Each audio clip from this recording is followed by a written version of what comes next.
ఉండాలంటే వర్కౌట్లు, ఎక్సర్సైజ్లు కంపల్సరీ. యువత ఓ అడుగు ముందుకేసి సిక్స్ ప్యాక్ కోసం కఠోర కసరత్తులు చేస్తూ కండలు పెంచుతున్నారు. ఈ క్రమంలో ప్రాణాల్ని హరించే స్టెరాయిడ్స్ ని ఆశ్రయిస్తున్నారు. టాబ్లెట్లు, ఇంజెక్షన్లు వాడి ప్రాణాల మీదకు తెచ్చుకుంటున్నారు.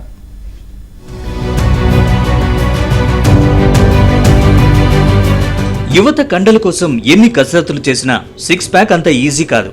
ఆరోగ్యకరమైన షేప్ వస్తుందే కానీ సిక్స్ ప్యాక్ మాత్రం చాలా కష్టం. దీంతో జిమ్ మాటున కొందరు యువకులు తప్పుదోవ పడుతున్నారు. తక్కువ సమయంలో కండలు పెరిగేలా స్టెరాయిడ్స్ వాడుతున్నారు. 6 నెలల్లోనే సిక్స్ ప్యాక్ కోసం తాపత్రయపడి టాబ్లెట్లు, ఇంజెక్షన్లు వాడి ప్రాణాల మీదకు తెచ్చుకుంటున్నారు. జిమ్కి వెళ్తేనో కిలోల కొద్దీ వెయిట్స్ ఎత్తితేనో కండలు రావు. రోజు జిమ్లో చేస్తున్న కసరత్తులకు తగ్గట్టుగా మంచి డైట్ తీసుకోవాలి. బాడీకి రెస్ట్ ఉండాలి. సరిపడా నిద్రపోవాలి. ప్రతిదీ ముఖ్యమే. కానీ వీటి గురించి అంతగా పట్టించుకోవడం లేదు యువత. జిమ్కి వెళ్ళాం కాబట్టి కండలు రావాల్సిందే అనే భ్రమలో ఉంటారు.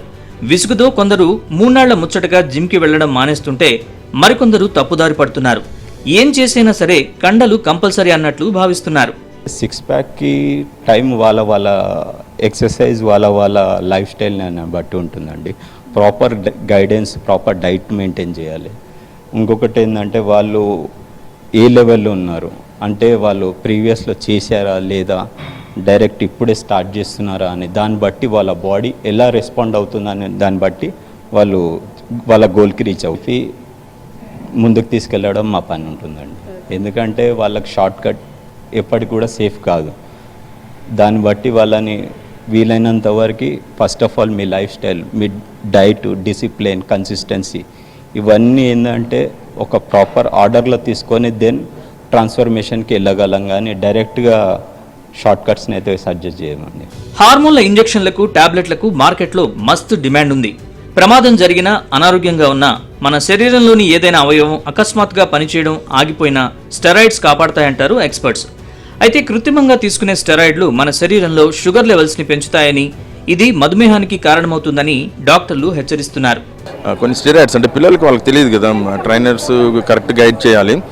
స్టెరాయిడ్స్ వాడడం, అనాబాలిక్ స్టెరాయిడ్స్ కానీ, టెస్టోస్టెరాన్ ఎక్కువగా ఉండడం కానీ, అంటే యంగ్స్టర్స్ 20 years 25 years ఉన్న వాళ్ళకి ఆల్రెడీ న్యాచురల్గా బాడీలో టెస్టోస్టెరాన్స్ ఎక్కువ ఉంటాయి. Testosterone improves the body musculature, muscles కరెక్ట్గా దాన్ని బల్క్ కానీ, షేప్ కానీ, కౌంటర్ అంటాం దాన్ని, అండ్ బాడీ ఫ్యాట్ కంట్రోల్ తగ్గించడం కానీ స్టెరాయిడ్స్ అనేది చాలా రోల్ ప్లే చేస్తాయి. అవి న్యాచురల్గా ఉంటాయి. న్యాచురల్ బాడీలో ఉన్నప్పుడు యంగ్ ఏజ్లో ఉన్న వాళ్ళకి న్యాచురల్గా వచ్చేస్తాయి. అవి న్యాచురల్గా దాని యాక్షన్ చేసి కరెక్ట్గానే ఉంటుంది. ఎక్కువ డోసులలో ఒకవేళ సిక్స్ ప్యాక్స్ ఇమీడియట్ పీరియడ్లో 6 monthsలో కానీ 1 monthలో కానీ 3 monthsలో సిక్స్ ప్యాక్స్ కావాలనుకున్న వాళ్ళు, లేదంటే బాడీ వెయిట్ ఇమీడియట్గా తగ్గిపోయి మజిల్ బల్క్ ఇంప్రూవ్ కావాలనుకున్న వాళ్ళు ఇట్లా షార్ట్ టర్మ్ దానికి ఎక్కువగా అట్రాక్ట్ అవుతున్నారు. అంటే ఇది కరెక్ట్గా మెడికల్ గైడెన్స్ ఉండదు వాళ్ళకి. అంటే కొద్దిగా ఇంప్రాపర్ సర్టిఫైడ్ ట్రైనర్స్ వాళ్ళు చెప్తారు స్టెరాయిడ్స్ వద్దని చెప్తారు. స్టెరాయిడ్స్ ని ఏ డాక్టర్ సజెస్ట్ చేయరు. బాధితుల ప్రాణాలు కాపాడేందుకు, శరీర భాగాల్లో వాపును తగ్గించడానికి మాత్రమే కృత్రిమ స్టెరాయిడ్లు రోగులకిస్తారు. వైద్యుల సూచనల మేరకే స్టెరాయిడ్స్ వాడాలని పలువురు సూచిస్తున్నారు.